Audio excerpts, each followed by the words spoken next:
اللہ دیکھ رہا ہے۔ ایک چھوٹے سے گاؤں میں ایک پرانا درخت تھا جو سب کی نگاہوں کا مرکز تھا۔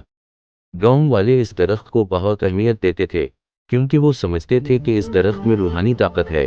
ایک دن ایک نوجوان لڑکا جس کا نام راشد تھا اس درخت کے نیچے بیٹھا کوئی گناہ کرنے کے متعلق سوچ رہا تھا کہ اس کام کو کب اور کیسے کیا جائے تاکہ کوئی نہ دیکھ پائے۔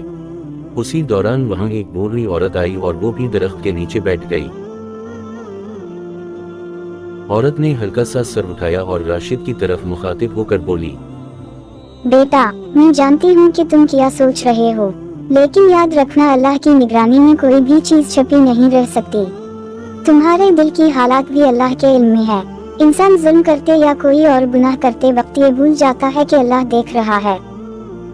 راشد نے حیران ہو کر پوچھا، آپ کیسے جانتی ہیں؟ بوڑھی عورت مسکراتے ہوئے بولی، بیٹا، میں نے اپنی زندگی میں بہت کچھ دیکھا ہے، اچھا اور برا کام کرنے والوں کا انجام بھی دیکھا ہے۔ اس لیے بیٹا، جب بھی گناہ کرنے کی طرف دل مائل ہونے لگے تو اتنا یاد رکھنا کہ اللہ دیکھ رہا ہے، اور ایک دن اسی کے پاس ہمیں لوٹ کر جانا ہے اور اپنے اعمال کا حساب دینا ہے۔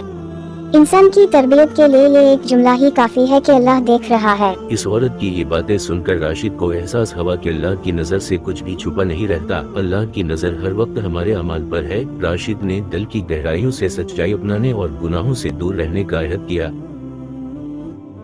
یہ کہانی ہمیں سکھاتی ہے کہ اللہ ہمیشہ ہمیں دیکھ رہا ہے، اس لیے ہمیں گناہوں سے دور رہنا چاہیے اور دوسروں کے ساتھ نیکی کرنی چاہیے، یعنی اچھے اعمال کرنا ہی ہماری زندگی کا مقصد ہونا چاہیے۔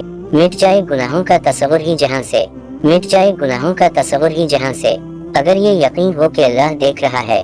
اے دلوں کو پھیرنے والے رب، میرے دلوں کو اپنی اطاعت کی طرف پھیر دے، آمین یا رب العالمین۔